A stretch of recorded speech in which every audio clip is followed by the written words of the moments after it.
Hi everyone, Comic Reviewer here. This time reviewing on issue 4 of Batman 89. Now, as you know, this one is meant to kind of follow its own version of a third Batman film, ignoring the events of Batman Forever and Batman and Robin. And the cover has Tim Drake in his kind of Robin-like outfit, and let's get on the story. It starts off how the people who Harvey supported try to do a peaceful protest. We see how Harvey Bullock is going to take matters into his own hands, and despite Gordon's protest over the intercom, Harvey Bullock doesn't really care what's going to happen and says, "Sorry, Commissioner, you're dropping out, too much static. I'll try again in a few minutes." And we kind of see how Drake's kind of got his own plans to sort of help out the mess. And this is where we kind of see how Harvey Bullock is going to cross a line and not come back from it. So we see how Drake interferes by covering the police with paint. And we see how Drake manages to help the protesters by giving spray cans in dealing with the matter. And of course, we see Bullock saying, "Information! Rubber bullets! Open fire on my command! Sir! Masks up! Masks!"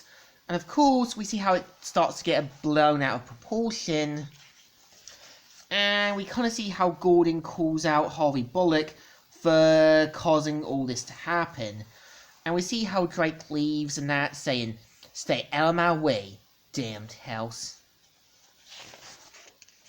And of course, we kind of see how Bruce finds from Alfred that he's got the files that he wanted, and says they let out check microfilms out of the library.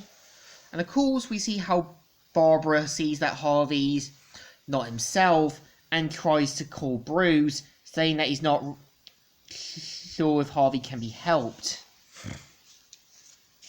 And of course, we see how Harvey knocks out one of the male nurses and looks at himself in the mirror, saying, "What are you grokking at, pretty boy?" And we see how Otis says goodbye to Drake, as Drake's going to be ended up meeting Bruce Wayne. And we see how Bruce learns that his great-grandfather was part of Wayne Motors. And we see how Tim ends up meeting with Alfred at their house, and even is amazed by the sort of paintings and that, and even learns that Bruce Wayne's great-grandfather owned Wayne's Motors, and said, "Only briefly, sir. He sold his company to a large Detroit firm. Said there was very little profit in it. My people said the same thing. Who's this?" And ends up meeting Bruce Wayne's parents' portrait, and we see how Tim and Bruce meet, and we see how Tim's figured out who Bruce Wayne is and needs him to help testify against the guys from the last 2 issues, but says that he can't. So of course we see how he says Catwoman did it, and kind of thinks he's taken the joke out of it. So we kind of see how Tim makes Bruce think that he's got battery acid, but of course turns out that it's all fake, and that it leaves Bruce Wayne impressed and even knowing about the fire escape thing. So of course they end up kind of having Tim stay for dinner. We see Barbara ended up meeting Selina Kyle, and of course even references Sheck Enterprises, and even turns out there was very little evidence and a lot of suspects, so implying that Sheck's son is either one of the suspects or just kind of like other things. And we see how one of the officers says, "Sarge Gordon, have to borrow you for a minute." "Excuse me, Selina." And we see how one of the detectives find out that Harvey Dent's escaped from the hospital and has painkillers and everything else, and they even find out that he might be at her apartment with clothing and money and that. So of course Barbara has to leave. And we see how Harvey Dent tries to get onto the computers and that. And we see how they try to go in, but ends up with one of the officers getting whacked around the head. And Harvey Dent leaving. And him saying, where are you taking me?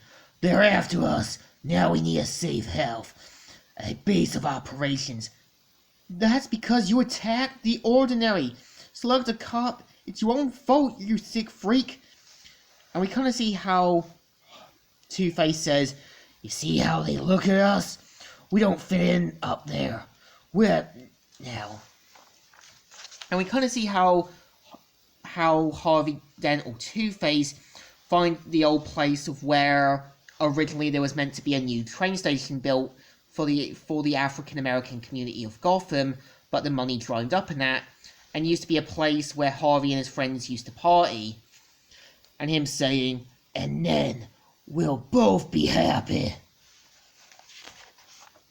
Of course, we kind of see how Tim Drake and that talk, and even figures that he knows that he helped him with Harvey Dent and everything else, and they both want to help the best they can. And we see Bruce taking him down to the Batcave, where he shows him the stuff like the giant penny, the Batmobile, and saying, the car, right? I'm in Crazyland. How much did this place cost? It was just all along. I just fixed it up a little. The canoe's a nightmare, though. And of course, we kind of see how Tim Drake wants to kind of be Bruce Wayne's new helper. And yeah, this is the story. So I think issue 4 does work, as there's a lot more repercussions from the last issues. And we see how Harvey Dent's price for being an approval seeker comes to its full call. And we see how Bruce eventually gets himself his own now sidekick. So I think this issue deserves a thumbs up. Still good, and still alright. So, Comic Reviewer here, signing out.